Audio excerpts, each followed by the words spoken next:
Greetings, fellow gamers. This is the Gamer Guy in a Suit from the Echo Army YouTube channel. Today, I am bringing you a look at a couple of games that I came across in Steam's Greenlight section. This Greenlight Spotlight, as I like to call it, will highlight some games that the independent developers would like to get onto Steam via the Greenlight program. Most of you are probably familiar with this by now. Steam has a program where you can go in and, give a game a thumbs up, and enough people do, they can put it on the market. It's that simple, I guess. But I have something special for this installment, as these particular games are brought to us by a pair of developers that I ran across on Steam. And between the two, they seem to be, both involved in both of these games and a couple of other games that you may recognize on Steam Greenlight, like Coma. I'd like to take a look at these two that have yet to be greenlit, but in my opinion, really should be greenlit. I have gone and given a thumbs up to both of these, and maybe you will too. Let's go ahead and take a look. First up this week is Envoy, and the idea is to vaporize the enemy in this intense, vertically scrolling space shooter. The only things you'll need to bring to this battle are a quick wrist and an insatiable appetite for action. Pilot a heavily armed ship into hostile territory to complete missions and introduce your adversaries to cold vacuum of space. Unleash a barrage of primary and secondary weapons on the invading hordes. Collect power-ups that keep you alive and avoid enemy projectiles so you can live to fight another day.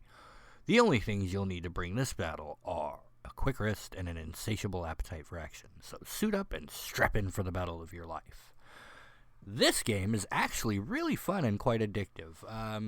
It's the next, I guess, in the logical progression. You started with, that Space Invaders type feel, and as we moved forward, it became that 1942, that top-down, you're flying the airplane and shooting at the enemy, and this is the next generation in that, and I gotta say, I'm really enjoying it. The art is beautiful. I'm a big fan of the art, and it seems to be that 1942 type feel to it, where you're going through and these waves of enemies come at you and you got to blow them up and you collect the power-ups. But there's a lot more to it than that. There's like an FTL type element here where you're powering up your ship and you're buying all these weapons, and there's a lot going on in this game. It looks really simple at first glance, but it's almost like they've taken FTL and this space shooter and kind of smashed them together and given us this. I like the RPG elements present. You're completing these missions and these quests, and you're upgrading, and that's just super awesome. I can't stop playing this one.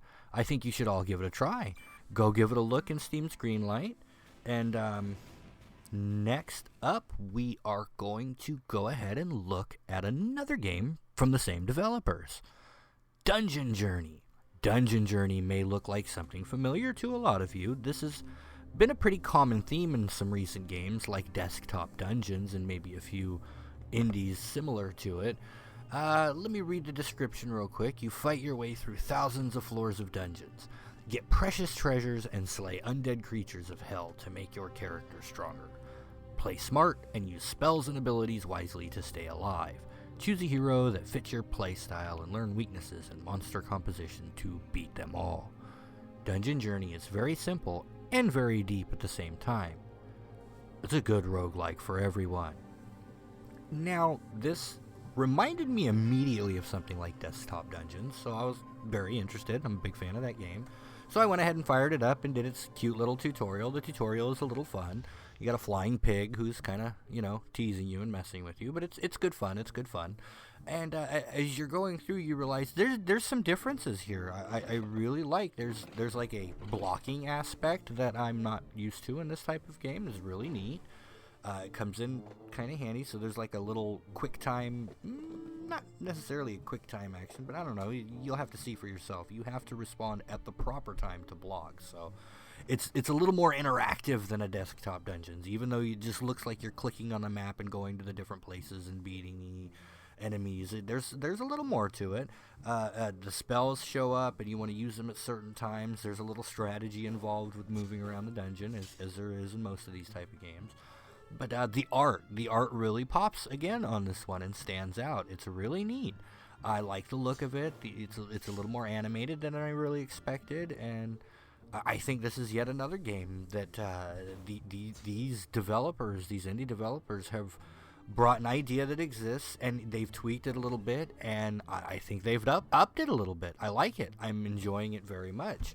I'm glad I stumbled onto these two games via the Steam Greenlight, and I'm glad that the developer that I initially got a hold of was very, very, very willing to work with me and to get these games up for a video, for this video, for you guys to see. And I think both of these games, if you're a fan of either one of these genres or just of indie PC games in general, I think they're both worth a thumbs up, guys. I think we should go over there now and get these games greenlit. I can't wait to play more. I want to see them fully done, and I think you should too. This is the kind of stuff we want out there. I want to thank you guys again for stopping by and for listening to me go on a little bit extra this time about these two games, because I happen to enjoy them so much. Go check these guys out on Greenlight, and hopefully maybe give us a subscribe and a thumbs up. I'd appreciate it, right? And I'll catch up with you guys next time. Thanks for stopping by. Happy gaming.